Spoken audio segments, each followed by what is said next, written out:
ઉદ્ગીત 16 જૂનાગઢમાં હરિનવમીનો ઉત્સવ આષાઢી સંવત 1863 ઈસવીસન 1807 વસંતનો ઉત્સવ કરી મહારાજ ગઢપુરથી નીકળી પીપરડી પધાર્યા. અહીં ભાણજી વિપ્રને ઘેર થાળ જમ્યા. 2 દિવસ રોકાયા. કરસનજી સુથારે પણ સેવા કરી. પીપરડીથી નીકળી મહારાજ નડાળે પધાર્યા. અહીં ગંગે વિપ્રને ઘેર રહ્યા. મહારાજે તેને પૂછ્યું, અમે અહીં રહ્યા હતા અને મરચા અને મીંઢી આવળ જમતા હતા તે યાદ છે ને?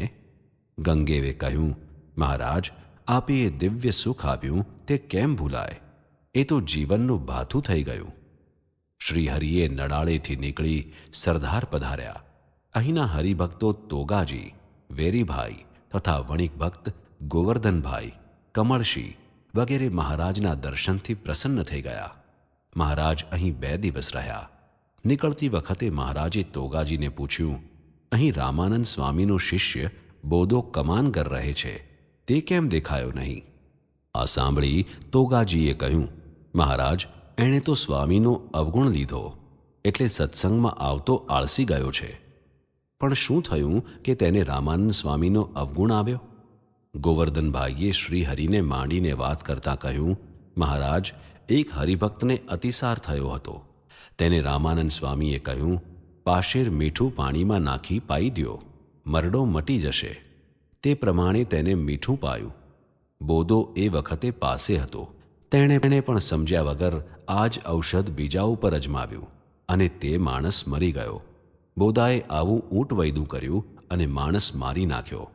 તેથી લોકોએ તેના ઉપર ફિટકાર વરસાવ્યો. આ અપમાનથી બોદાને થયું કે રામાનંદ સ્વામીએ ખોટું ઔષધ બતાવ્યું. સ્વામીનો અવગુણ આવ્યો અને સત્સંગમાં આવતો બંધ થઈ ગયો. મહારાજ આ સાંભળી રહ્યા. પછી ધીરે રહીને તેમણે કહ્યું, સ્વામી તો સમર્થ હતા. ધૂળ આપીને રોગ કાઢે. સમજ્યા વગર તેમની નકલ કરી અને ઉલટો પોતાની મૂર્ખાઈએ કરીને મોટા પુરુષનો અવગુણ લીધો. આવો સહેજ અવગુણ આવે ત્યારે માયાને લાગ મળે. એટલું બોલીને મહારાજ હરિહરિ બોલવા માંડ્યા. તોગાજીએ પૂછ્યું, મહારાજ, આપ કેમ હરિહરિ બોલો છો? એટલા માટે કે જીવની આવી અવદશા જોઈને અમને ગ્લાનિ થાય છે. પોતાનું અહમ મમત્વ પોષવા જીવ મોક્ષ માર્ગનો રસ્તો ભૂલી અવળે માર્ગે ચાલે છે. હરબાઈને વાલબાઈ ગયા, રઘુનાથ દાસ ગયો. જીવનો મોક્ષ બગડે તે જ તેનું મૃત્યુ. મહારાજે કહ્યું, પણ મહારાજ, સત્સંગમાંથી તો આ બધા ગયા પણ સત્સંગને કાંઈ ઘસારો લાગ્યો હોય એવું દેખાતું નથી. તોગાજીએ કહ્યું, એવા આસુરી બુદ્ધિવાળા સત્સંગ છોડીને જતા રહે તેથી સત્સંગને તો ઘસારો લાગે જ નહીં. ઉલટું આવા તત્વોના જવાથી સત્સંગનું ગૌરવ વધે છે અને ખોટ તો જે સત્સંગ તજીને જાય છે તેને જ નડે છે. મહારાજે સમજાવ્યું. પછી કહ્યું, બોદાને અહીં બોલાવો તો ખરા. બોદો કમાનગર. બોદો કમાનગર સત્સંગ છોડી દીધા પછી અત્યંત ઉપાધિમાં આવી પડ્યો હતો. એવામાં તેણે શ્રીહરિના પ્રતાપની વાત સાંભળી. તેને થયું કે આ પુરુષના દર્શન કરીને ખોયેલી કમાણી પાછી મેળવી લઉં. તેથી તે શ્રીહરિના દર્શન માટે ઉત્સુક હતો. એટલામાં તોગાજીનો માણસ તેને બોલાવવા આવ્યો. બોદો તેની સાથે મહારાજ પાસે આવ્યો. મહારાજને તેણે સાષ્ટાંગ દંડવત કર્યા, 2 હાથ જોડ્યા અને પ્રાર્થના કરી, મહારાજ, આપ દયાળુ છો. સ્વામીનો મેં અપરાધ કર્યો છે તે માફ કરો. મારા અંતરમાં શાંતિ થાય તેવી દ્રષ્ટિ કરો. તોગાજી તથા બીજા હરિભક્તો બોદાનું આ પરિવર્તન આશ્ચર્યવત જોઈ રહ્યા. રામાનંદ સ્વામી વિરુદ્ધ બેફામ બોલનારો, સહજાનંદને જાદુગરા કહેનારો બોદો આજે સાવ સરળ થઈ ગયો. તેમને સમજાયું કે શ્રીહરિની ઈચ્છા હતી બોદાને નિષ્પાપ કરવાની. તેના અઘના ઓઘ દ્રષ્ટિ માત્રે તેમણે બાળી દીધા. બોદો પાછો સત્સંગી થઈ ગયો. શ્રીહરિની તેના ઉપર કરુણા વરસી. નહીં કલ્યાણકૃત કશ્ચિદ દુર્ગતિમ તાત ગચ્છતિ. શ્રીહરિ સરદારથી નીકળી રામોદ થઈને બંધીએ પધાર્યા. અહીં ડોસાભાઈના ઘેર જે ઓરડામાં રામાનંદ સ્વામી ઉતરતા ત્યાં મહારાજ ઉતર્યા. ફળિયામાં ઢોલિયો ઢાળી દીધો. તે ઉપર મહારાજ બિરાજ્યા. મહારાજની સમક્ષ સંતો હરિભક્તોની સભા થઈ. તે વખતે મહારાજે વાત કરી, શ્રીમદ ભાગવતની કથા લોકો કરાવે છે અને સાંભળે છે, પરંતુ કથા સાંભળ્યા પછી પણ સાંભળનારાને પ્રતીતિ નથી આવતી કે મારો મોક્ષ થઈ ગયો. કારણ સૌ એમ સમજે છે કે શુકદેવજીએ તો કથા ફક્ત પરીક્ષિતના મોક્ષ માટે જ કહી હતી, પરંતુ શ્રોતા પરીક્ષિત છે અને વક્તા શુકદેવજી છે એવો ભાવ જો રહે તો કથા સાંભળીને પોતાના મોક્ષની પ્રતીતિ થાય. પછી મહારાજે દશમ સ્કંદમાંથી વેદ સ્તુતિનો અધ્યાય વંચાવ્યો. તે વખતે ભાઈ આત્માનંદ સ્વામીએ પ્રશ્ન પૂછ્યો, હે મહારાજ, આપને જે સાક્ષાત પરમાત્મા જાણે છે અને આપના ભક્તોને પણ મુક્તો જાણે છે, પછી દેશકાળના આવરણથી સત્સંગ મૂકી દે, નિષ્ઠા ડગી જાય, ત્યારે તેની કેવી ગતિ થાય? શ્રીજી મહારાજે કહ્યું, જીભ જાણીએ અજાણીએ દાંત તળે દબાઈ જાય તો તેને પીડા થાય કે નહીં? તેમ જ્ઞાની કે અજ્ઞાની બંને જો સત્સંગ છોડે તો તેમને તેનું ફળ ભોગવવું પડે, પરંતુ જો પરમાત્માના સ્વરૂપનો નિશ્ચય ન ટળે તો તેનું કલ્યાણ જરૂર થાય. બંધિયામાં મહારાજ એક દિવસ રહ્યા. બાળ હત્યા બંધ કરાવી. અજ્ઞાન, અંધશ્રદ્ધા અને આર્થિક મુશ્કેલીઓના એ જમાનામાં કેટલાય કુરિવાજો પ્રચલિત હતા. મહારાજે તેની સામે લડત આદરી. એવો એક નિંદનીય કુરિવાજ હતો દીકરીને જનતા વેંત જ દૂધ પીતી કરવાનો. રાજપૂતો, કાઠીઓ અને ગરાશિયાઓમાં દીકરીના લગ્નમાં પુષ્કળ ખર્ચ થતું. જમીન અને દ્રવ્ય પુષ્કળ પ્રમાણમાં આપવું પડતું. તેથી દીકરીનો જન્મ થાય એટલે તેને દૂધ ભરેલા વાસણમાં ઊંધે માથે ડુબાડીને મારી નાખવાનો રિવાજ હતો. આ રિવાજ દીકરીને દૂધ પીતી કરવી એ નામે પ્રચલિત હતો. મહારાજે પોતાના આશ્રિત બધા જ કાઠી તથા રજપૂત હરિભક્તોમાં આ પ્રથા બંધ કરાવી. સમગ્ર કાઠી તથા રજપૂત સમાજ ખળભળી ઉઠ્યો. મહારાજ બંધિયા બિરાજતા હતા. કેટલાય કાઠી તથા રજપૂતો દર્શને આવ્યા. તેઓના મનમાં કેટલાક પ્રશ્નો હતા. મહારાજે સમાજના વહેણ વિરુદ્ધ જઈ બંધ કરાવેલ દૂધ પીતી રિવાજ સંબંધી કેટલીક ફરિયાદ હતી. મહારાજે અંતર્યામીપણે તેમના મનની મૂંઝવણ જાણી લીધી. મહારાજે તેમને ઉપદેશ દેતાં કહ્યું, દીકરીને દૂધ પીતી કરવાથી 3 પ્રકારની હત્યા કર્યાનું પાપ લાગે છે. એક તો નિર્દોષ કુટુંબીજનની હત્યા કરવાનું પાપ, બીજું બાળ હત્યાનું પાપ અને ત્રીજું નિસહાય અબળા હત્યા, સ્ત્રી હત્યાનું પાપ લાગે છે. માટે આવું અપકૃત્ય કરી પાપમાં ન પડવું. કાઠી તથા રજપૂતોએ કહ્યું, મહારાજ, શું કરીએ? દીકરીને પરણાવવા પાછળ પુષ્કળ ખર્ચ થાય છે. અમારી એટલી પહોંચ હોતી નથી. અમે આટલા બધા પૈસા ક્યાંથી કાઢીએ? આથી અમારે દીકરીને દૂધ પીતી કર્યા વિના છૂટકો નથી. મહારાજે કહ્યું, પણ તમારે આ પાપ ન કરવું. તમારે લગ્ન ખર્ચનું નાણું જોઈતું હશે તો અમે આખા સત્સંગમાંથી ખર્ચ પૂરતું નાણું ભેગું કરીને પૂરું પાડશું, પણ કોઈ રીતે આવી બાળ હત્યા કરવી નહીં. મહારાજના શબ્દો અને મહારાજે આપેલ ધીરજ આગળ રજપૂતોની કોઈ દલીલ ઊભી રહી નહીં. તેથી એક રજપૂતે લોકલાજ આગળ ધરીને કહ્યું, અમારી જાતમાં જુવાન છોકરાઓ વ્યસની અને દુરાચારી હોય છે, માટે કોઈ પૈસા આપે તોય અમે અમારી કન્યાઓને જેની તેની સાથે વરાવીને આબરૂનું લીલામ કરવા માગતા નથી. મહારાજે ઢોલિયા પર હાથ પછાડી સત્તાવાહી સૂરમાં ભવિષ્યવાણી ઉચ્ચારતાં કહ્યું, અમે તમારી જવાબદારી લઈએ છીએ તો શું તમારી દીકરીઓ માટે સારા છોકરા નહીં પૂરા પાડી શકીએ? ભગવાન પર ચિંતા નાખી દો તો ભગવાન તમારી સંભાળ લેશે. અમારી આ આજ્ઞા નહીં પાળો તો તમારે તમારી દીકરીઓને જંગલીને વેરે આપવી પડશે. હવે એવું રાજ આવી રહ્યું છે કે કાયદા અને સત્તા વડે તમારો લૂંટફાટનો ધંધો છોડાવશે, આ બધા કુરિવાજો મુકાવશે.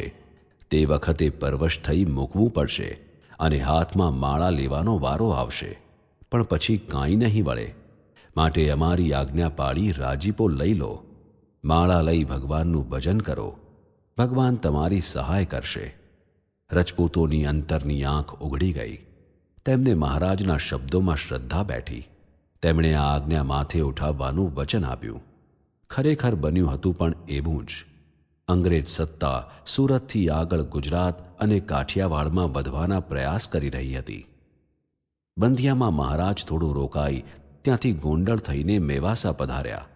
ગામને પાદર વહેતી ચાંપરવાડી નદીમાં શ્રીહરિએ સ્નાન કર્યું.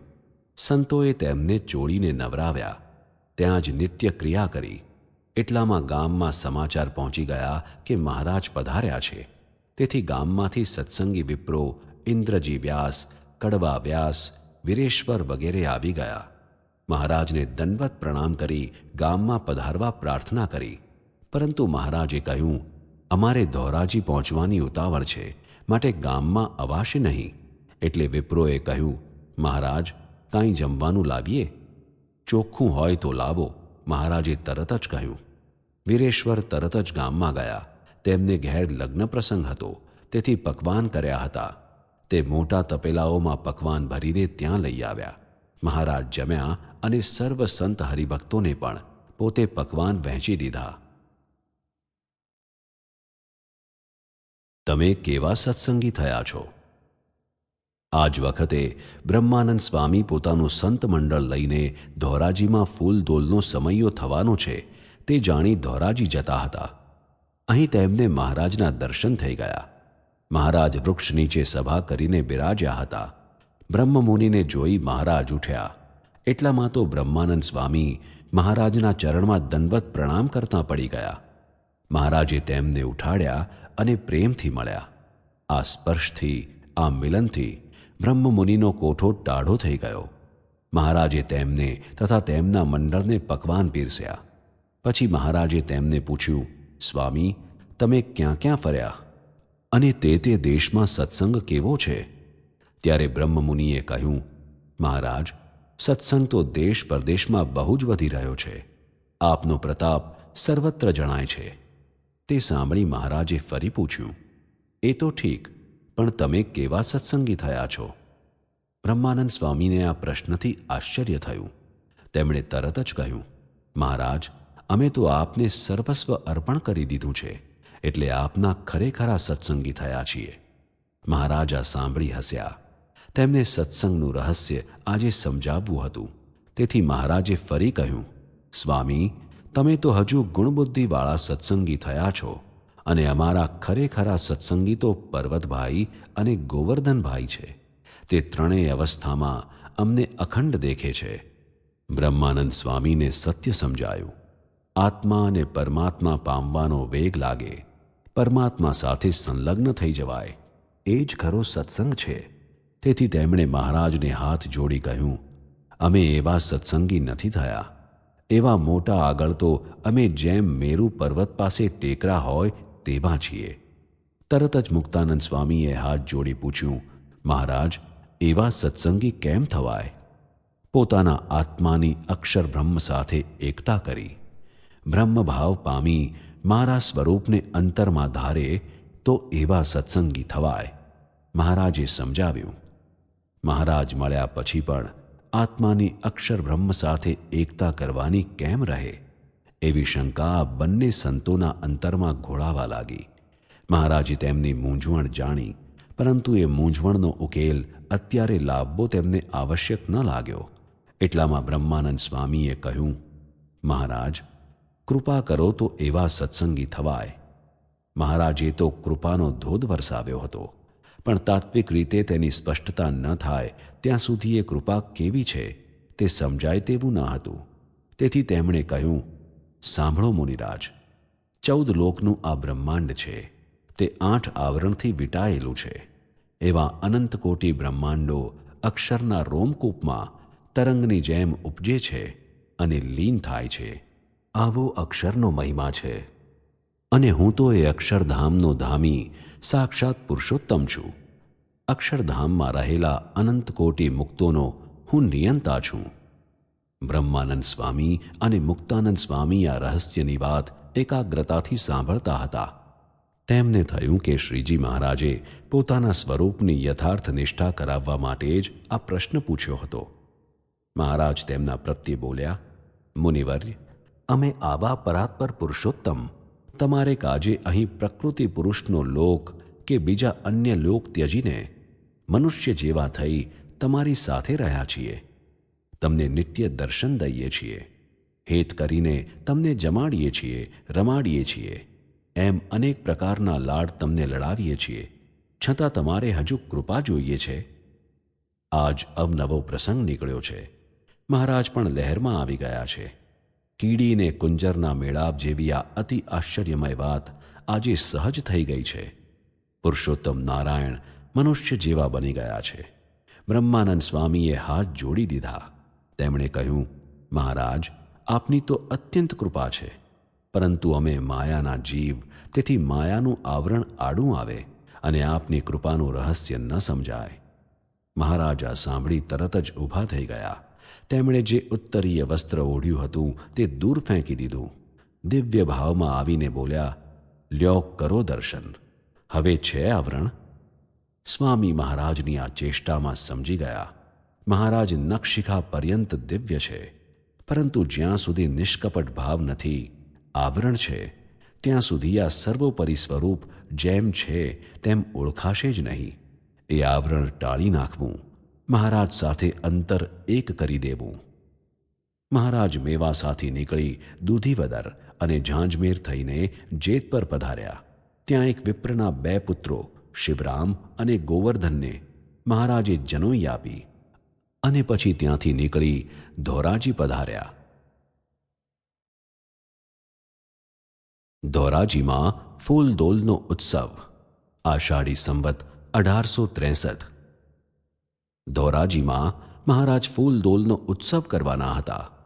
તેથી દેશ પરદેશથી હરિભક્તોના સંઘ ધોરાજીમાં આવતા હતા. અહીંના હરિભક્તો હઠીભાઈ તથા અજુભાઈ, ભોજાજી, બકાભાઈ, ક્ષત્રિ ખીમાણી, બાજુબા, મેરામણજી તેમજ વિપ્રુમાં માવજીભાઈ, તેનો પુત્ર રાઘવજી તેમજ વાલજી તથા કેશવજી વગેરે હરિભક્તોએ આ ઉત્સવ માટે અગાઉથી તૈયારી કરી રાખી હતી. શ્રી હરિ લાલવડ નીચે ઉતર્યા. બાજુમાં જ મોટું મેદાન હતું. ત્યાં તંબુઓ, રાવટીઓ બાંધી હરિભક્તોના સંઘને ઉતારો આપ્યો. શ્રી હરિએ અહીં વડ નીચે એકાદશીને દિવસે મોટો ઉત્સવ કરવાનો વિચાર કર્યો. આ પ્રસંગે દેશ દેશના હરિભક્તોના સંઘ જે ફણેનીથી આવ્યા હતા તે બધા જ અત્રે શ્રીહરિ સાથે આવ્યા હતા. રામાનંદ સ્વામીએ વર્ણવ્યો હતો તેવો જ શ્રીહરિનો પ્રૌઢ પ્રતાપ જોઈ તેમને તેમનાથી વિખુટા પડવું ગમતું ન હતું. શ્રીહરિ પણ પ્રસંગે પ્રસંગે એવો ઐશ્વર્ય પ્રતાપ જણાવી સૌને ભગવાન મળ્યાનું અનિર્વચનીય સુખ આપવા લાગ્યા. એકાદશીનો દિવસ આવ્યો અને સવારથી જ ઉત્સવની તૈયારી થવા લાગી. શ્રીહરિએ ગાડા ભરીને ગુલાલ મંગાવ્યો. લાલવડ હેઠે ઉત્સવ થયો. શ્રીહરિ અને ભક્તોએ ફાંટ ભરી ભરીને અરસપરસ ગુલાલ ઉડાડ્યો. આકાશ જાણે મેઘથી છવાઈ રહ્યું હોય તેવું ઘેરું બની ગયું. વડના પાંદડા લાલ બની ગયા. શ્રીહરિની મૂર્તિમાં સૌ રસબસ થઈ ગયા. પોતાપણાનું ભાન ભૂલી ગયા. શ્રીહરિનો આવો પ્રૌઢ પ્રતાપ જોઈ સૌને તેમના પુરુષોત્તમ સ્વરૂપનો નિશ્ચય થવા લાગ્યો. આત્માનંદ સ્વામી આ દિવ્ય આનંદ અનુભવી ગદગદ થઈ ગયા. તેમણે મહારાજને કહ્યું, અહો હો મહારાજ, સત્સંગ બહુ થયો. ત્યારે મહારાજે કહ્યું, હજુ ક્યાં સત્સંગ થયો છે? એ તો જ્યારે એક એક સાધુની વાંસે લાખ લાખ મનુષ્ય ફરશે ત્યારે સત્સંગ થયો એમ જાણવું. એમ કહીને મહારાજ અટક્યા. મહારાજ આજે દિવ્ય ભાવમાં હતા. તેમને પોતાનું હાર્દ કહેવું હતું. તેથી થોડી થોડી વારે તેમણે કહ્યું, અમે તો 100 કરોડ મનવારો લાવ્યા છીએ. એમાં ભરાય એટલા જીવોનો ઉદ્ધાર કરવો છે. તે પ્રથમ તો ચિંતામણી ભરશું, પછી પારસમણી, પછી મોતી, પછી દાગીના, પછી સોના મહોર, પછી રાળ, પછી રૂપિયાને કોર્યું અને છેલ્લી બાકી ગારો એ પ્રમાણે પૂર્ણી કરવી છે. એવી રીતે મહારાજે મુક્તોના અનંત ભેદ સમજાવ્યા. કલ્યાણ પણ ઉપાસનાના ભેદે કરીને અનંત પ્રકારનું સમજાવ્યું. પછી મહારાજે સ્નાનવિધિ કરી. ત્યારબાદ તેમને કિનખાબના વસ્ત્રો પહેરાવ્યા. પછી 100 દીવાની આરતી ઉતારી. સૌ હરિભક્તોને મહારાજે આ દિવ્ય સુખમાં તરબોળ કરી દીધા. તે વખતે બામણમાં ગામના હરિભક્તોએ પોતાની સાથે એક હરિભક્ત આવ્યા હતા. તેમને મહારાજ પાસે લાવી કહ્યું, પ્રભુ, આમને સાધુ થાવું છે. મહારાજે તરત જ કાતર મંગાવી ચોટલી કાપી નાખી અને કહ્યું, જાઓ, સાધુ કર્યા, નામ વૈષ્ણવાનંદ રાખજો. 2 દિવસ મહારાજે બ્રાહ્મણોની ચોરાસી કરી બ્રાહ્મણોને તૃપ્ત કરી દીધા. દક્ષિણા પણ આપી. આ પ્રસંગે 2 બ્રાહ્મણોને સંન્યાસીની દીક્ષા આપી શ્રીધરાનંદ તથા શિવાનંદ નામ પરિધાન કરાવ્યા. ફૂલદોલના દિવસે સવારથી જ વાજિંત્રોના ઘોષ થવા લાગ્યા. નગારા, દુંદુભી, શરણાઈ, ઢોલ, ત્રાંસા, ભેરી વગેરે વાદ્યોથી ફૂલદોલના ઉત્સવની શરૂઆત થઈ. શ્રીહરિ ઉત્સવ પ્રિય હતા. ઋતુના ઉત્સવો લોકજીવનને ઉન્નત કરવા જ આપણા આષ્ટદ્રષ્ટાઓએ યોજ્યા હતા. તેમાં ભક્તિના ભાવ પૂર્યા હતા. તેથી મહારાજે ઉત્સવોને તેના અસલ રંગમાં ઉજવવાનું શરૂ કર્યું હતું. રંગોત્સવમાં સૌ રંગે રંગાયા. ભક્તિના રંગથી સૌ ભાવ વિભોર બની ગયા. આ પ્રસંગે દેશના હરિભક્તો મહારાજ માટે કાંઈ ને કાંઈ ભેટો લાવ્યા હતા. સુરતના હરિભક્તો જરિયાન પોશાક લાવ્યા, સુંદર મુગટ લાવ્યા. પોશાક સુંદર હતો અને તેની પાછળ અર્પણની ભાવના પણ ભક્તિ પ્રેરિત હતી. તેથી મહારાજે તે તરત જ ગ્રહણ કર્યો. નીલકંઠમાંથી સહજાનંદ થયા પછી આવો ભારે જરિયાન પોશાક મહારાજે પહેલો જ ધોરાજીમાં ધારણ કર્યો. મહારાજની મનોહર મૂર્તિના દર્શન કરતાં સૌની વૃત્તિઓ તેમના દિવ્ય સ્વરૂપમાં જોડાઈ ગઈ અને સમગ્ર સભા ચિત્રવત બની ગઈ. રંગોત્સવ પૂરો થયો. મહારાજે આનંદાનંદ સ્વામીને બોલાવીને કહ્યું, તમે જૂનેગઢ જાઓ, ત્યાં આપણે હરિનવમીનો ઉત્સવ કરવો છે. તમે ત્યાં જઈને સૌ હરિભક્તોને ખબર આપો અને ઉત્સવની તૈયારી કરો. અમે થોડા દિવસમાં ત્યાં આવીએ છીએ. મહારાજની આજ્ઞા થઈ એટલે આનંદાનંદ સ્વામી તેમના મંડળ સાથે જૂનાગઢ જવા રવાના થયા. આનંદાનંદ સ્વામી જૂનાગઢ આવ્યા. કાળવાને કાંઠે આસોપાલવના ઝાડ નીચે જ્યાં મહારાજે અગાઉ સભા કરી હતી ત્યાં તેઓ ઉતર્યા. ગામમાં ખબર પડી એટલે ગામના ક્ષત્રિય હરિભક્તો દાદાભાઈ, ગગાભાઈ, નવલસિંહ, ઉમેદસિંહ વગેરે ત્યાં આવી ગયા. તેમજ નાગર હરિભક્તો રૂપશંકર કિકાણી, જટાશંકર, શિવશંકર, માધવરાય, હિંમતરામ, રંગીલદાસ વગેરે પણ આવી પહોંચ્યા. અન્ય હરિભક્તોને જેમ જેમ ખબર પડતી ગઈ તેમ સ્વામી પાસે આવવા લાગ્યા. સ્વામી સમક્ષ સભા થઈ ગઈ. આનંદ સ્વામીએ સૌને કહ્યું, મહારાજ અત્યારે ધોરાજી બિરાજે છે. ત્યાં રંગ ઉત્સવ અદ્ભુત થઈ ગયો. હવે હરિનવમીનો ઉત્સવ કરવા થોડા દિવસમાં અહીં પધારશે તો આપણે ધામધૂમથી મહારાજની આ નગરમાં પધરામણી કરવી છે. કેટલાક દ્વેષી અમલદારો છે તે તેમાં વિઘ્ન ન નાખે તે બધી સાવચેતી તમારે રાખવાની છે. જૂનાગઢમાં મહારાજની પધરામણીની હરિનવમીના ઉત્સવની વાત સાંભળી સૌ અત્યંત રાજી થયા. તરત જ જુદા જુદા કાર્યની સોંપણી આનંદ સ્વામીએ કરી દીધી. રાજ્ય સંબંધી કાર્યની જવાબદારી દરબાર ઝીણાભાઈ તથા નાગર હરિભક્ત રામજી મહેતા તથા ઘડિયાળી રૂડા દેવરામને સોંપી. વૃંદાવનદાસ, ભૂખણદાસ, દુર્ગાદાસ, દયાળદાસ, શેઠ ચાંપસીભાઈ, ભીમજીભાઈ, મંગળજીભાઈ, વીરજીભાઈ તથા ગોકળદાસ ભાટિયા વગેરેને સામૈયાની જવાબદારી સોંપી. આ બધી હિલચાલ જોઈ નાગર અમલદારોની આંખોના ભવા ઊંચે ચડવા લાગ્યા. સ્વામિનારાયણનો નવો પંથ અને તેમાં બ્રાહ્મણો ભળે. બ્રાહ્મણો તો ચુસ્ત શિવપંથી હોય કાં ભગવતીના ઉપાસક હોય. તે આ કાઠી કોળીના સંપ્રદાયમાં ભળે ત્યારે તો પૃથ્વી રસાતળ જાય. શુદ્ધ જ્ઞાનના અભાવે રૂઢિઓની શૃંખલામાં બદ્ધ રહેતા આવા અનેક અજ્ઞાનની આંધીમાં અટવાઈ ગયા હતા. જૂનાગઢમાં સંતો તથા હરિભક્તોના મંડળો આવવા લાગ્યા. ઠાકોર ઝીણાભાઈ તથા રામજી મહેતા મહારાજને તેડવા માટે ધોરાજી ગયા. મહારાજ તેમને જોઈ પ્રસન્ન થયા. કાઠી દરબારો તથા મહારાજ સાથેના સંતો સૌ તૈયાર થઈ ગયા. કાઠીઓની ઘોડીઓ હાવળ દેવા લાગી. કાનસોરી પટપટાવી પૂંછડા ઝાપટવા લાગી. કાઠી અસવારો તેમની તત્પરતા સમજી ગયા. તેઓ તો પોતપોતાની ઘોડીઓ પર સવાર થઈ ગયા. કારણ શ્રીહરિ રોજા ઘોડા ઉપર બિરાજતા. શ્રીહરિ રોજા ઉપર સવાર થતા ત્યારે રોજો ઘોડો તરત જ ઊંચો થતો અને સીધો જ ઉપડતો. કાઠી હરિભક્તોને શ્રીહરિની પાછળ રહેવું પોસાતું નહીં. શ્રીહરિના અંગરક્ષક જેવા તેઓ સદા તેમની આજુબાજુમાં જ રહેતા. બીજા કેટલાક રથ અને ગાડામાં બેસીને જવા લાગ્યા. જ્યારે કેટલાક યાત્રા નિમિત્તે પગે ચાલીને જવું એવા ભાવથી જૂનાગઢની વાટે પ્રયાણ કરવા લાગ્યા. કાઠી સવારોના હાથમાં ભાલા, કેડે તલવાર અને પાછળ ઢાલ જોઈ લોકો કહેતા, આ સ્વામિનારાયણનું સૈન્ય જાય છે.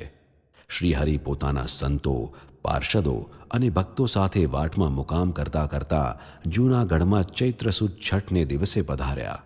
સોનરખ નદીને કાંઠે આમલીઓની છાયામાં પડાવ નાખ્યો. થોડો સમય ત્યાં રોકાઈને મહારાજને થોડા સંતો હરિભક્તો મજેવડી દરવાજા બહાર બિસારત બાગમાં આવ્યા. આ વિશ્રાંતિ માટેનું સ્થાન સારું હતું. ફકીર હોય તો આવવા દ્યો.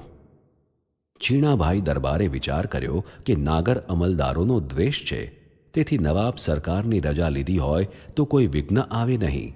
તેથી તેઓ તથા રામજી મહેતા નવાબ સાહેબ હામદ ખાન પાસે ગયા.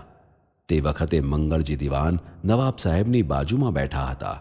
રામજી મહેતાએ નવાબ સાહેબને સલામ કરી નજરાણું ભેટ આપ્યું. પછી નીચે બેઠા ત્યારે નવાબ સાહેબે પૂછ્યું, મહેતા, કેમ આવવું થયું? તેમણે હાથ જોડી કહ્યું, સરકાર, અમારા ગુરુ સ્વામિનારાયણ ભગવાન પધાર્યા છે. મજેવડી દરવાજા બહાર બિસારત બાગમાં ઉતર્યા છે. તેઓ અહીં ઉત્સવ કરવા આવ્યા છે, તો તેમને શહેરમાં આવવા માટે આપની પરવાનગી માટે અરજ કરવા આવ્યા છીએ. આ સાંભળી મંગળજી દિવાનની આંખ ફરી.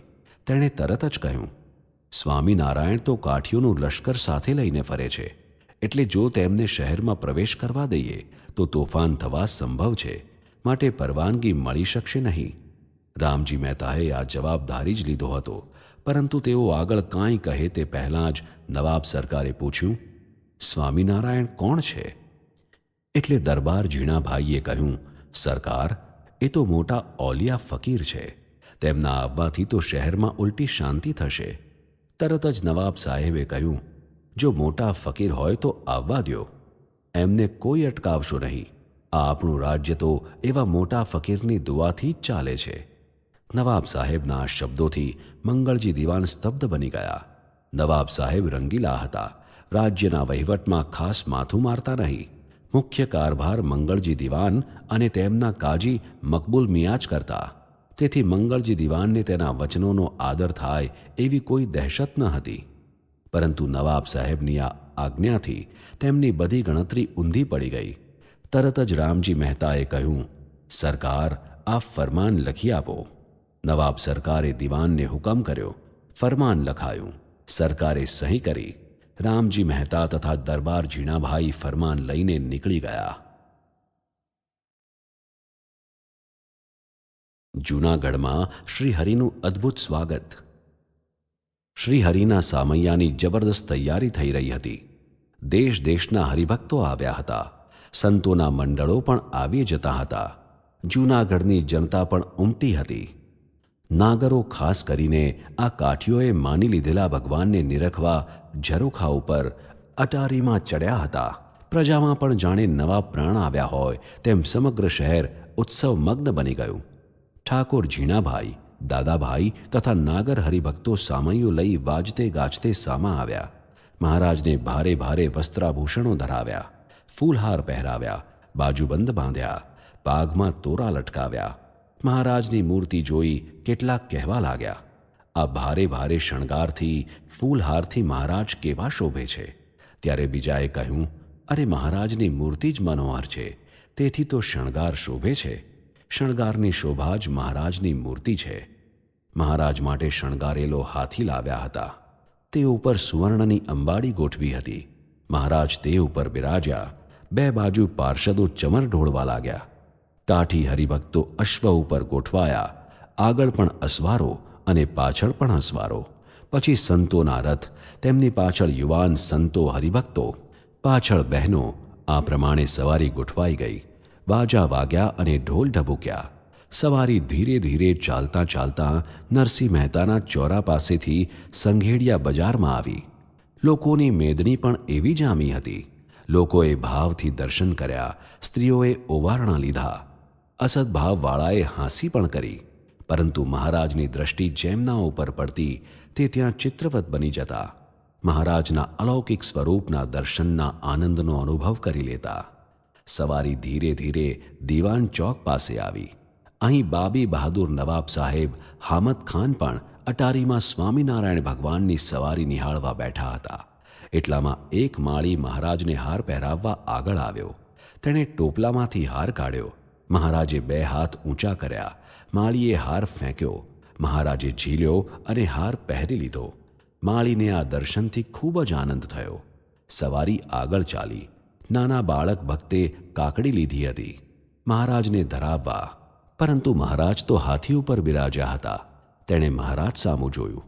મહારાજે પણ તેની સામું જોયું અને સંજ્ઞા કરી. તે બાળકે ઊંચે બિરાજેલા શ્રીહરિને કાકડી આપવા કૂદકા માર્યા, પણ પહોંચી શકાયું નહીં. આથી તેણે 2 કાકડી ઉછાળી. મહારાજે બંને ઝીલી લીધી. 2 હાથમાં કાકડી લઈ પોતે તરત જ જમવા લાગ્યા. આ વખતે સવારી રાજમહેલ પાસે આવી ગઈ હતી. નવાબ સરકાર ભાવથી દર્શન કરી રહ્યા હતા. એટલામાં બાજુમાં બેઠેલા દીવાને સરકારને કહ્યું, જોયું સરકાર, આ હાથી ઉપર બેઠા છે. હજારો માણસો આજુબાજુ વીંટળાયેલા છે અને કોઈ પણ પ્રકારના વિવેક વગર 2 હાથમાં કાકડી લઈને ગમારની પેઠે ખાય છે. આમને તે ભગવાન કહેવાય? નવાબ સરકાર આ સાંભળી હસ્યા.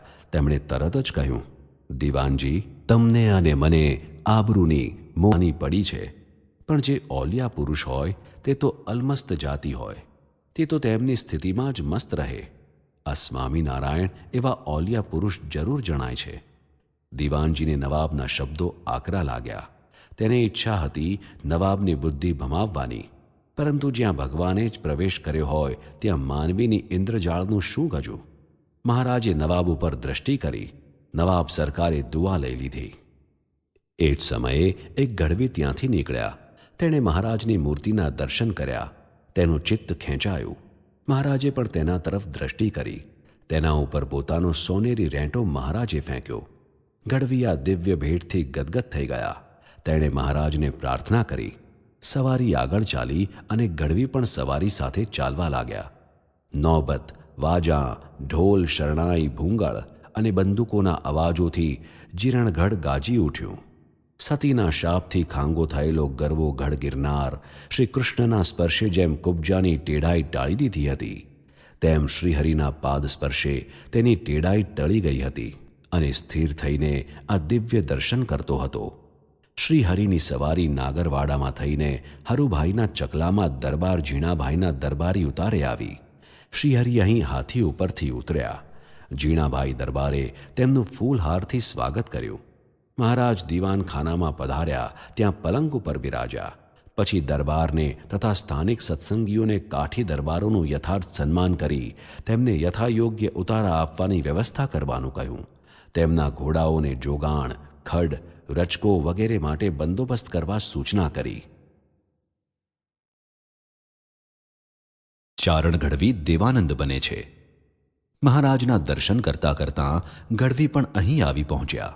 તેમનું મંડળ પણ તેમની ભેગું થઈ ગયું. મહારાજ તેમને જોઈ પ્રસન્ન થયા. તેમને પૂછ્યું, ગઢવી લાગો છો? ત્યારે તેણે કહ્યું, હા પ્રભુ, દેવી પુત્ર છીએ. મહારાજે તેમને કહ્યું, તમે પૂર્વજન્મના મુક્ત છો, પરંતુ પરમાત્માના જ્ઞાનની વિસ્મૃતિ થઈ ગઈ છે. તેથી ચારણી રીતે લોક રીઝવવા ગાન કરો છો. તરત જ તેણે કહ્યું, પ્રભુ, આપ પ્રસન્ન થતા હો તો કંઈક કવિત સંભળાવીએ. ગઢવી તથા તેના સાગરીતોએ સુંદર ભજનો ગાયા. ગઢવીના ગાનમાં સંગીતના સૂર હતા, તાલ અને માત્રાનું માપ હતું. ભજનના શબ્દોમાં વૈરાગ્યની છાંટ હતી.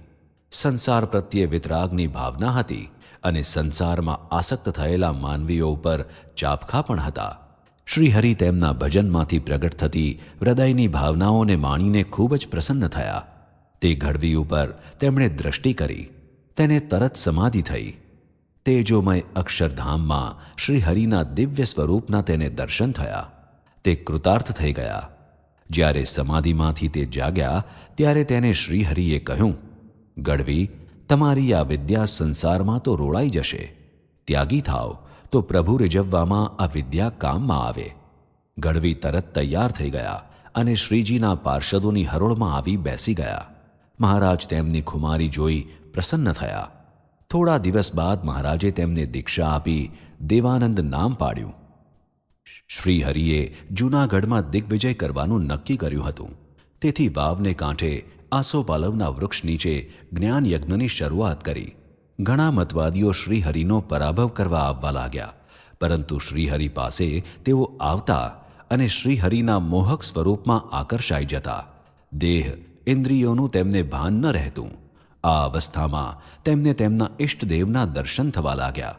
ફક્ત આટલા જ પ્રસંગથી કેટલાક તો શ્રીહરિની સાથે શાસ્ત્રાર્થ કરવાને બદલે તેમના આશ્રિત થઈ ગયા, પરંતુ કેટલાકે શ્રીહરિ ઉપર મંત્રેલા અડદ પણ નાખ્યા.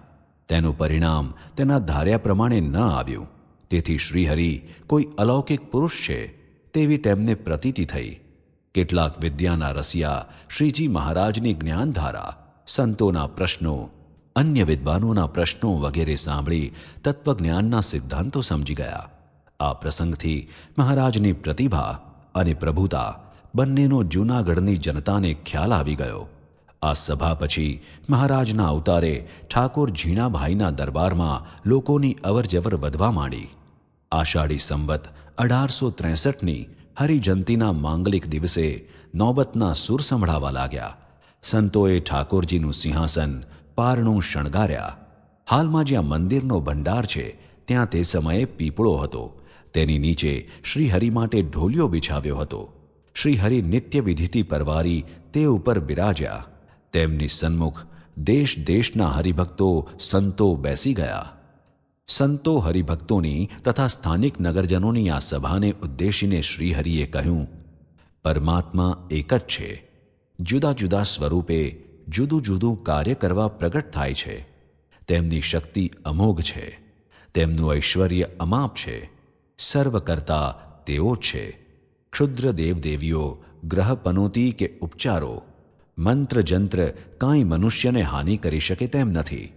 માટે એવી વહેમની જાળમાં ન ફસાતા કેવળ પરમાત્માનો જ શુદ્ધ ભાવે દ્રઢ આશરો કરવો. સતશાસ્ત્રોએ આપેલા આચારના નિયમો પાળી જીવન શુદ્ધ રાખવું. શુદ્ધ બ્રાહ્મી સ્થિતિવાળા સત્પુરુષનો આશ્રય કરવો અને તેમના સંબંધે અંતરમાં ભક્તિ પ્રગટાવવી. શ્રીહરિના આ શબ્દોએ ધારી અસર કરી. જે મુમુક્ષુ હતા તેમને પોતાનો મોક્ષ સાધવાની ઝંખના હતી. જે જિજ્ઞાસુ હતા તેમને તેમની જ્ઞાન પિપાસા તૃપ્ત કરવાની ઈચ્છા હતી. કેવળ પરબ્રહ્મ પરમાત્માની જ ઉપાસના કરવાનો મહારાજનો ઉપદેશ તેમને ગમ્યો. કેટલાકે શ્રીહરિનો આશ્રય કર્યો, દીક્ષા મંત્ર લીધો. કાલ માયા પાપ કર્મ યમદૂત ભયાદ અહમ સ્વામી નારાયણ શરણમ પ્રપન્નોસ્મી સ પાતુ મામ. જપ માટે સ્વામી નારાયણનો ષડક્ષરી મંત્ર આપ્યો. 12 વાગે રઘુનંદન શ્રીરામચંદ્ર ભગવાનના જન્મોત્સવની આરતી શ્રીહરિએ કરી. સર્વત્ર જય જયકાર થઈ ગયો. રાત્રે શ્રીહરિના જન્મોત્સવની સભા થઈ. સંતોએ કીર્તન ભક્તિ શરૂ કરી.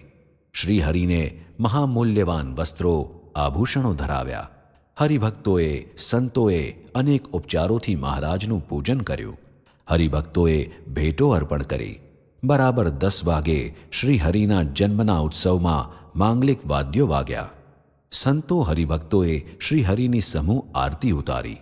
સહજાનંદ સ્વામી મહારાજની જય, સ્વામિનારાયણ ભગવાનની જય એ પ્રકારની જય ઘોષણાથી સુષુપ્તિમાંથી લોકો જાગ્રત અવસ્થામાં આવ્યા. ઊંડા અંધારામાંથી પ્રકાશના પંથને પામ્યા. પંચાજીરી અને પંચામૃતનો પ્રસાદ વહેંચાયો. આખા દિવસના નિર્જળ ઉપવાસના ભક્તોએ તે વડે પારણા કર્યા. આ દિવ્ય આનંદની મસ્તીમાં લોકો ઘર તરફ પગલાં કરવાને બદલે શ્રીહરિના ઉતારા તરફ જઈ રહ્યા. શ્રીહરિના સેવકોએ જ્યારે તેમને કહ્યું, મહારાજ હવે પહોળી જશે, આપ સૌ કાલે સવારે આવજો, ત્યારે તેમને ખ્યાલ આવ્યો કે રાત્રિના આટલા પ્રહર વીતી ગયા હતા.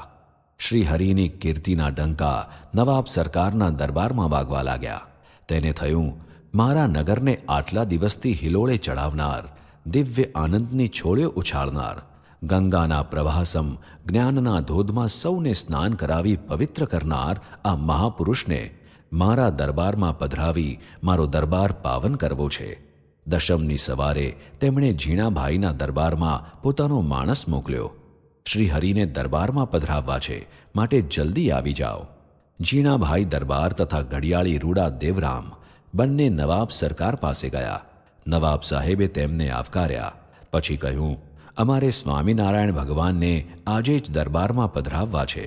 પ્રભુ ક્યારે પધારશે તે મને જણાવો, અમારે શી તૈયારી કરવી તે કહો. ઝીણાભાઈએ તૈયારીઓ શું કરવી તે સમજાવ્યું. શ્રીહરિને કયો સમય અનુકૂળ છે તે તેમને પૂછીને તરત જ જણાવવા કહ્યું. તેઓ ત્યાંથી નીકળી સીધા મહારાજ પાસે આવ્યા. નવાબ સાહેબની કચેરીમાં શ્રીહરિની પધરામણી. શ્રીહરિએ તરત જ દરબારમાં જવાનું કહ્યું. તે પ્રમાણે દરબારમાં સંદેશો મોકલી દીધો. શ્રીહરિ અશ્વ ઉપર બિરાજ્યા, સફેદ વસ્ત્રો ધારણ કર્યા હતા. સાથે કાઠી હરિભક્તોમાં મુખ્ય સુરા ખાચર અને સોમલા ખાચરને લીધા. ઠાકોર ઝીણાભાઈ તથા અન્ય નાગર હરિભક્તો પણ હતા. મુખ્ય સંતોને પણ સાથે લીધા. દરબાર ઝીણાભાઈએ વાજિંત્રો તૈયાર રાખ્યા હતા. શ્રીહરિ દરબારમાં ધામધૂમથી પધારે તેવી તેમની ઈચ્છા હતી. શક્તિપંથી અને શંકરપંથી દ્વેષીઓની ઇન્દ્રજાળને સ્વામિનારાયણ ભગવાને પોતાના ઐશ્વર્યથી તોડી નાખી હતી. મોટા મોટા મહંતોનો, વિદ્વાનોનો શાસ્ત્ર ચર્ચામાં પરાભવ કર્યો હતો. અષ્ટાંગ યોગથી સિદ્ધતાથી સમાધિ કેવળ પોતાની દ્રષ્ટિ માત્રે કરાવી. અક્ષરધામના દિવ્ય સુખનો અનુભવ જે તેમની પાસે આવ્યા તેમને કરાવ્યો હતો. જૂનાગઢમાં તેમણે દિગ્વિજય કર્યો હતો. તેની પ્રતીતિ રૂપે નવાબ સરકાર હામદ ખાનનું તેમને આમંત્રણ હતું. દ્વેષીઓ દ્વેષમાં બળતા હતા. ભક્તો આ દિગ્વિજયમાં ગૌરવ અનુભવતા હતા.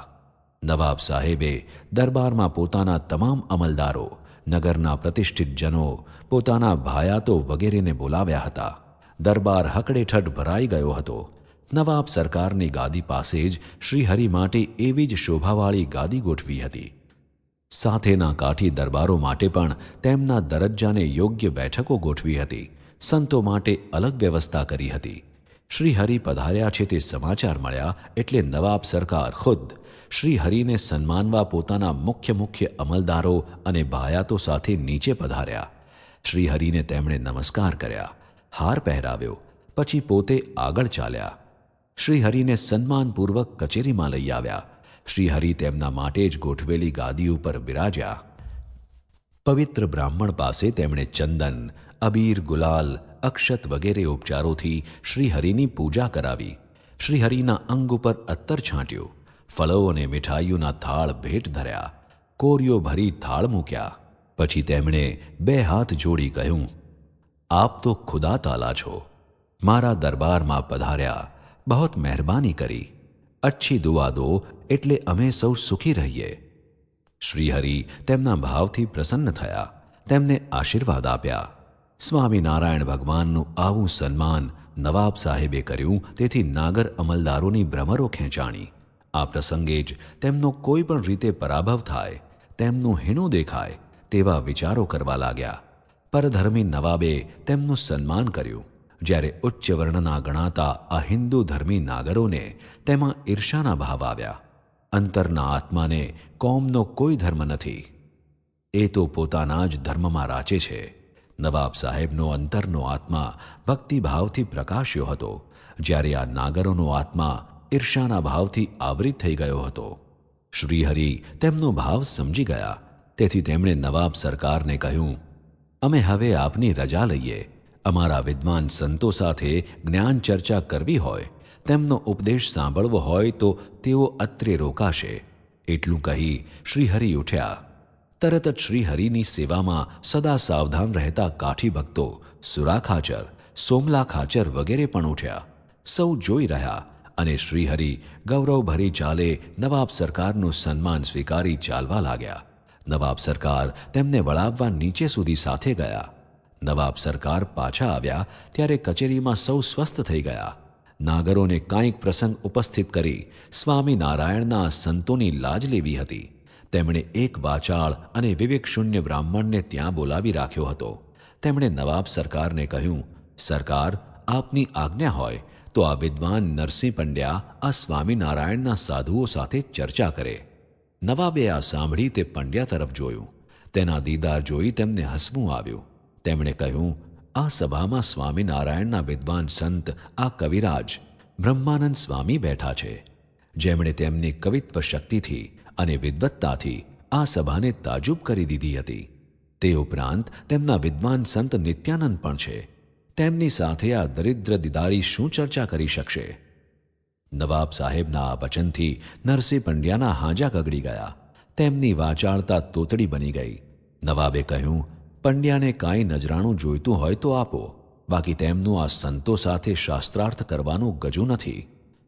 નાગરોની મનની મનમાં રહી ગઈ. સ્વામિનારાયણના સંતોની પ્રતિષ્ઠા કચેરીમાં ખુદ નવાબ સાહેબે જ વધારી. હામદ ખાન તરત જ ઉઠ્યા. સંતો તરફ જોઈ તેમને નમસ્કાર કરી કચેરી બરખાસ્ત કરી. સંતો પોતાની સાથે જે હરિભક્તો આવ્યા હતા તેમની સાથે ઉતારે પધાર્યા. મહારાજ ઉતારે પધાર્યા ત્યારે મહારાજ સારો થાળ તૈયાર હતો. ઝીણાભાઈએ મહારાજને કહ્યું, દયાળુ, થાળ તૈયાર છે તો આપ પધારો. મહારાજે તેમને કહ્યું, બાપુ, આજે અમારે બીજે જમવાનું આમંત્રણ છે, તેથી સવારથી જ અમે મૂળજી બ્રહ્મચારીને થાળ ન કરવા માટે કહ્યું હતું. આ સાંભળી ઝીણાભાઈએ કહ્યું, મહારાજ, અહીં તો કોઈ આમંત્રણ દેવા આવ્યું નથી. મહારાજે તરત જ કહ્યું, પણ અમે જાણીએ છીએ ને. એટલું કહી મહારાજે બ્રહ્મચારીને, ભગુજીને તથા અલૈયા ખાચરને સાથે લીધા. મૂળજી બ્રહ્મચારી મૂંઝાવા લાગ્યા કે વગર આમંત્રણે મહારાજ ક્યાં બધાને લઈ જાય છે. બાઉબાઈનો સંકલ્પ મહારાજ પૂરો કરે છે. મહારાજ નાગરવાડામાં ગયા અને ત્યાં અંબાશંકરનું ઘર ક્યાં છે એમ શોધતાં શોધતાં તેની ડેલીએ આવી ગયા. મહારાજે ડેલીના કડા ખખડાવ્યા અને બોલ્યા, અંબાશંકરભાઈ, બાઉબાઈ, ઉઘાડો, અમે તમારે ત્યાં જમવા આવ્યા છીએ. બાઉબાઈએ મહારાજનો સાદ ઓળખ્યો. તરત જ દોડીને તેણે ખડકી ઉઘાડી. અંબાશંકર પણ આવી ગયા. મહારાજના ચરણ કમળમાં સાષ્ટાંગ દંડવત પ્રણામ કરી ચરણ સ્પર્શ કર્યો. હાથ જોડી બોલ્યા, મહારાજ, અમારા ઉપર બહુ દયા કરી. આપનું ભગવાનપણું આપે બતાવ્યું. મહારાજ આ સાંભળી કાંઈ બોલ્યા નહીં.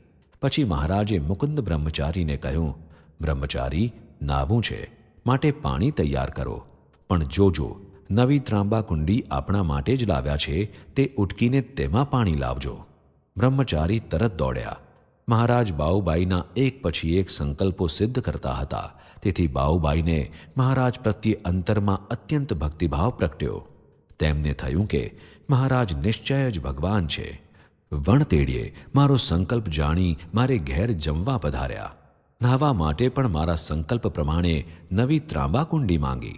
મહારાજ વસ્ત્ર ઉતારી નાહવા પધાર્યા. બ્રહ્મચારીએ મહારાજનો રૂમાલ તથા નવું ધોયેલું ધોતિયું તૈયાર રાખ્યા. મહારાજે સ્નાન કરી લીધું એટલે બ્રહ્મચારીએ મહારાજનું અંગ લૂછ્યું. મહારાજે ભીનું ધોતિયું બે સાથળ વચ્ચે દબાવી નીચોવ્યું અને તેનાથી ફરી શરીર લૂછવા લાગ્યા. બ્રહ્મચારી તરત જ બોલ્યા, કોરા રૂમાલે તો ડીલ લૂછ્યું છે, તે હવે ફરી ભીનું કેમ કરો છો? ઘણી વખત બ્રહ્મચારી મહારાજને વળતા પણ ખરા, પણ તેના રોષમાં પ્રેમનો ભાવ હતો. મહારાજે તરત જ કહ્યું, રૂમાલ કોરો ખરો, પણ રસ્તામાં લોકોને અડીને આવ્યા છો ને? બ્રહ્મચારી મૂંઝાયા. મહારાજ કોઈ દિવસ આવું કરતા નહીં. તેમણે તરત જ કહ્યું, તો ધોતિયું પણ ભીનું કરીને આપું ને? એ અડેલું જ છે. મહારાજ બ્રહ્મચારીના વ્યંગથી હસ્યા. તેમણે તરત જ કહ્યું, જાઓ, બાઉબાઈએ નવું પિતાંબર તૈયાર રાખ્યું છે, તે લઈ આવો. બ્રહ્મચારી સમજ્યા. તેમણે કહ્યું, ત્યારે એમ જ કહો ને કે એમનો સંકલ્પ એવો છે. મને તો એમ થયું કે વળી આ નવો ચાળો ક્યાંથી શરૂ કર્યો. બ્રહ્મચારીની મીઠી વાણી મહારાજને વધુ મિષ્ટ લાગી. સંસારમાં તદ્દન અનાસક્ત, જગતના તમામ ભાવોથી અલિપ્ત મુકુંદ બ્રહ્મચારીના જીવનમાં મહારાજ સિવાય બીજી કોઈ વસ્તુ હતી જ નહીં. તેમને અખંડ મહારાજની સેવાના, તેમની સુખ સગવડના, તેમના થાળના જ વિચારો આવ્યા કરતા. તે સિવાયની બીજી વાત હૈયામાં ઠરતી જ નહીં. બાઉબાઈ પાસે તે ગયા. તેમણે કોરું નવું નક્કોર પિતાંબર તૈયાર જ રાખ્યું હતું. બ્રહ્મચારીને તે આપતા તેણે કહ્યું, બ્રહ્મચારી, મહારાજે આજે મારા બધા મનોરથો પૂરા કર્યા. મહારાજ ભગવાન છે. બ્રહ્મચારીએ તરત જ કહ્યું, એ કાંઈ યાજના ભગવાન છે? અનાદિના છે. આપણે જ ન જાણીએ, આપણા સંકલ્પ પૂરા ન કરે એટલે તે ભગવાન મટી જવાના. આટલું કહી બ્રહ્મચારી દોડ્યા. બાઉબાઈને તથા અંબાશંકરને બ્રહ્મચારીના શબ્દોમાં જ્ઞાનનું રહસ્ય જણાયું. મહારાજે પિતાંબર પહેર્યું, બાજોટ ઉપર બિરાજ્યા. બાઉબાઈએ વિવિધ પકવાનો નાગરી ન્યાતની ચતુરાઈ પ્રમાણે બનાવ્યા હતા. મહારાજ ભાવથી જમ્યા. બ્રહ્મચારીને, ભગુજીને અલૈયા ખાચરને પણ જમાડ્યા. બાઉબાઈએ મહારાજને મુખવાસ આપ્યો. પછી મહારાજ ઢોલિયા ઉપર વિરાજમાન થયા. મહારાજે પ્રસન્નતાપૂર્વક તેમને કહ્યું, બાઉબા, તમારી ભક્તિથી અમે ઘણા પ્રસન્ન થયા છીએ, માટે કાંઈક વરદાન માંગો. બાઉબાઈએ હાથ જોડી કહ્યું, મહારાજ, મારા સંકલ્પો પૂરા કર્યા. આજ મને ભગવાન ઓળખાયા, તે જ મારા અહોભાગ્ય. આપ મારા ઉપર રાજી રહો, એથી ઉપરાંત મને બીજી કાંઈ ઈચ્છા નથી. મહારાજે કહ્યું, અમે તો જે શુદ્ધ મુમુક્ષુ હોય તેને દયાએ કરીને અમારું સ્વરૂપ ઓળખાવવા જ અને તેમનું આત્યંતિક કલ્યાણ કરવા જ પૃથ્વી ઉપર પ્રગટ થયા છીએ. પરંતુ જે કેવળ અમારી પરીક્ષા કરવા માટે જ અનેક પ્રકારના સંકલ્પો કરતા હોય અને તેના સંકલ્પો અમે પૂરા ન પણ કરીએ, માટે ભગવાનને ઓળખવા માટે મુમુક્ષુતા, સત્સંગ અને બુદ્ધિ ત્રણેય જોઈએ. જો મુમુક્ષુતા હોય તો બીજા બેનો યોગ કરી દઈએ. બાઉબાઈ મહારાજના શબ્દો આંખો બંધ કરીને અંતરમાં પી રહ્યા હતા. મહારાજે તેમને ફરી કહ્યું, બાઉબા, તમારા ઉપર હું પ્રસન્ન થયો છું, માટે તમને જે ઈચ્છા હોય તે વરદાન માંગો. મહારાજની અતિ પ્રસન્નતાથી બાઉબાએ બે હાથ જોડી કહ્યું, મહારાજ, મારે હાલ 4 પુત્રો છે, રૂપશંકર, શિવશંકર, જયશંકર અને માધવરાય. આ ચારેયનું કલ્યાણ થાય તેવા આશીર્વાદ આપો. બીજા 2 પુત્રો તો મરી ગયા છે, પણ તેની શી ગતિ થઈ છે તે હું જાણતી નથી, માટે તેમનું પણ કલ્યાણ થાય એ હું માંગુ છું. બાઉબાઈએ જગતની કોઈ વસ્તુની ઈચ્છા ન કરી, કેવળ મોક્ષ જ માગ્યો. એટલે મહારાજ તેમના ઉપર અત્યંત રાજી થઈ ગયા. મહારાજે તેમને કહ્યું, તમારા 6 પુત્રોનું તો શું, પરંતુ તમારી 21 પેઢીનું કલ્યાણ થશે. તમારી ભક્તિ એવી છે, માટે બાઉબા, તમે નિશ્ચિંત રહો અને આ જે સ્વરૂપ તમને ઓળખાયું છે તેમાં મન, કર્મ, વચને સંલગ્ન થઈ જાઓ. બાઉબાઈ તેના પતિ અંબાશંકર તથા 4 પુત્રોને આશીર્વાદ આપી મહારાજ ત્યાંથી જીણાભાઈના ઉતારે પધાર્યા. હાલ પગથિયા પાસે જે દેરી છે ત્યાં તે સમયે આસોપાલવ અને જાંબુના ઝાડ હતા. તેની નીચે મહારાજ સભા કરતા. અત્યારે તેની નીચે સંતોની જમવા માટે પંક્તિ થઈ હતી. મહારાજ ઉતારે પધાર્યા અને સંતોને જમવા બેઠેલા જોઈ ખેસ કેડ ઉપર બાંધીને સંતોને પીરસવા પધાર્યા. હાથમાં લાડુ લીધા અને લ્યો સંતો લાડુ એમ બોલતા જાય અને સંતોને લાડુ પીરસતા જાય. પછી બીજા પકવાનો પણ પીરસ્યા. સૌ સંતો હરિભક્તોને મહારાજ પીરસી રહ્યા. પછી બ્રહ્મચારીએ મહારાજના હાથ ધોવરાવ્યા. મહારાજ હાથ અને પગ ધોઈ અંદર પધાર્યા અને ઢોલિયા ઉપર બિરાજ્યા. આ પ્રસંગ પછી બાઉબાઈને મહારાજ પ્રત્યે ગાઢ પ્રીતિ થઈ ગઈ. મહારાજ એક સાથે જુદા જુદા હરિભક્તોને ઘેર થાળ જમે છે. બાઉબાઈને સંકલ્પે મહારાજ તેને ત્યાં પધાર્યા, સ્નાન કર્યું, જમ્યા. તેથી નાગરવાડામાં કેટલાક નાગરોને પ્રતીતિ થઈ કે સહજાનંદ સ્વામી એ સાક્ષાત ભગવાન છે.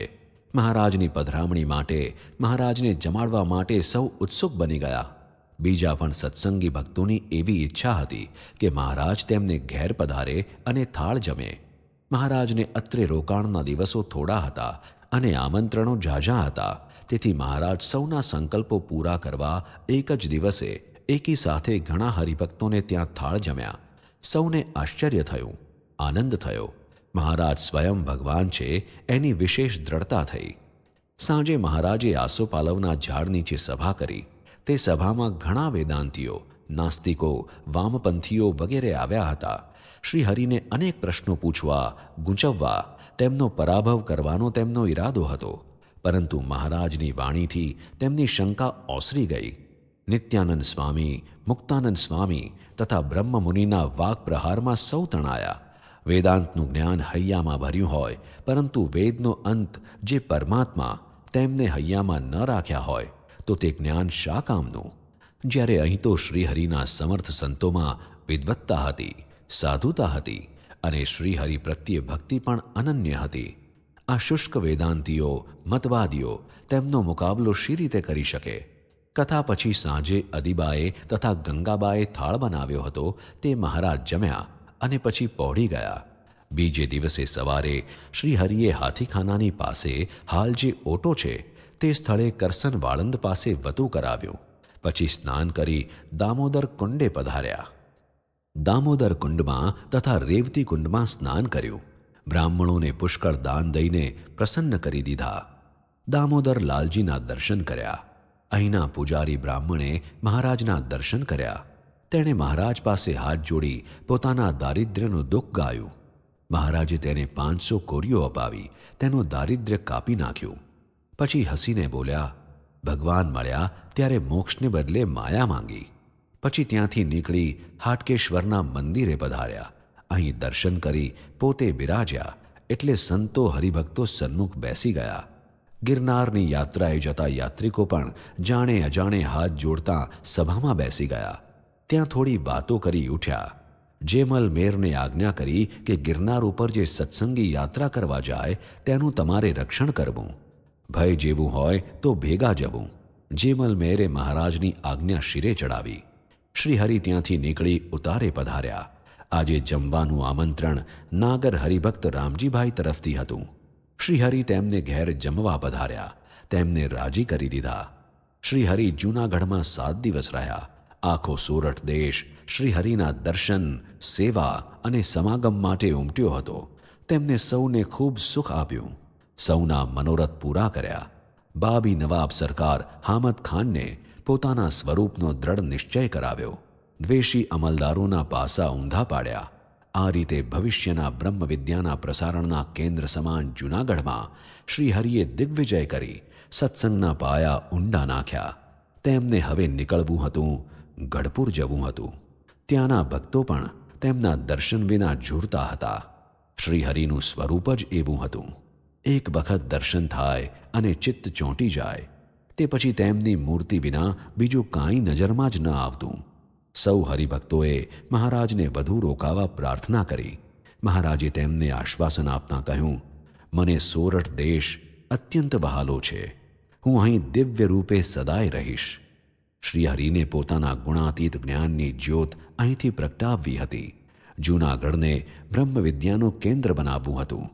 ભવિષ્યના પ્રસંગો તેમનું આ રહસ્ય છતું કરશે.